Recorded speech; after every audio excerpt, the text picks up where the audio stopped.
दुनिया चाहिए अलग हो जाओ और खुशदिली के साथ तलाक देकर रुखसत करो। जागो प्यारे जागो, चैन से सोना है तो अभी जाग जाओ। कलाम पाक की आयत है दुनिया की बेतबाती के और आखिरत से मोहब्बत के बारे में। ए लोगो, अपने रब से डरो और उस दिन से डरो जिसमें न कोई बाप अपने औलाद की तरफ से कोई मुतालिबा पूरा कर सकता है, न कोई औलाद अपने बाप की तरफ से भी कोई चीज अदा कर सकती है। बाप भी काम नहीं आएगा और औलाद भी काम नहीं आएगी। बेशक अल्लाह का वादा जो आखिरत के मुतालिक सच्चा है। बस तुमको दुनिया की जिंदगी धोखे में न डाले कि तुम उसमें लगकर आखिरत के दिन को भूल जाओ, और न तुमको धोखेबाज यानी शैतान अल्लाह ताला से धोखे में डाल दे कि तुम उसके बहकावे में आकर अल्लाह ताला के अजाब से बेफिक्र हो जाओ और ये समझने लगो कि हमें अजाब न होगा। हज़रत सईद बिन जुबैर रज़ियल्लाहु अन्हु फरमाते हैं कि तुमको शैतान अल्लाह ताला के साथ धोखे में न डालने का मतलब ये है तुम गुनाह करते रहो और अल्लाह ताला से मग़फ़िरत की आरज़ू करते रहो। यानी हक़ ताला शानों से मग़फ़िरत तलब करने का मुंह जब है जब पुख्ता तौर पर गुनाहों से तौबा करो, गुनाह न करने का पक्का इरादा करो, फिर अल्लाह ताला से गुज़िश्ता गुनाहों की मग़फ़िरत चाहो।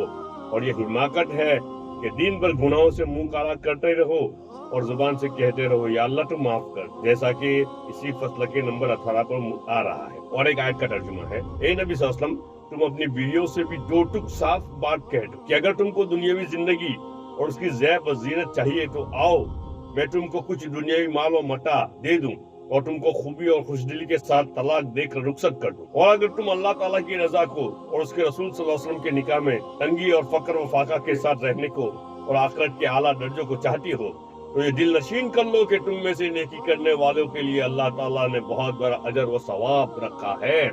जो जितनी ज्यादा नेकी करेगी उतनी ही ज्यादा अजर व सवाब पावेगी। कैसी सख्त बात अल्लाह पाक ने कही है। लगती है हमें सख्त, लेकिन जी वो फायदा है हमारे। असल आखिरत है, असल दुनिया नहीं है ना।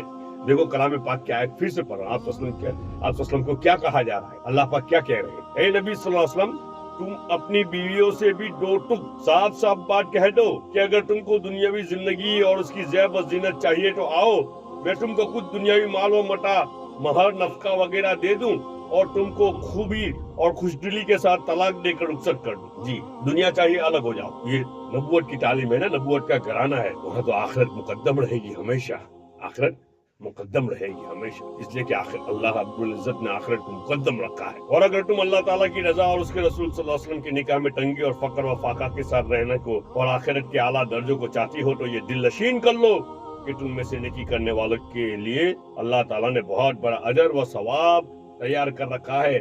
जो जितनी ज्यादा नेकी करेगी उतनी ही ज्यादा अजर व सवाब पाएगी। और एक आयत का तर्जुमा पढ़ लेते हैं। ऐ लोगों, अच्छी तरह समझ लो, खूब दिल में जमा लो कि बेशक अल्लाह ताला का वादा सच्चा है।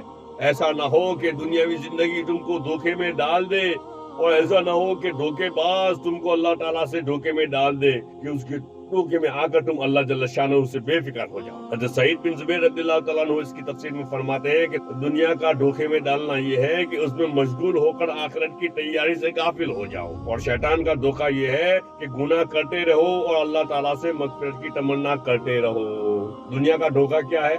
दुनिया की मोहब्बत दिल में उतारते जाओ, दुनिया कमाते जाओ आखिरत से बेफिक्र होकर, है ना? ये दुनिया का धोखा है। और शैतान का धोखा क्या है? गुनाह किए जाओ, अल्लाह माफ करने वाले हैं। ये शैतान का धोखा है। किसका धोखा है? ये शैतान का धोखा है। अल्लाह पाक हम सबको कहने सुनने से ज्यादा इंशाअल्लाह बहुत जल्द फिर से मुलाकात होगी हमारी।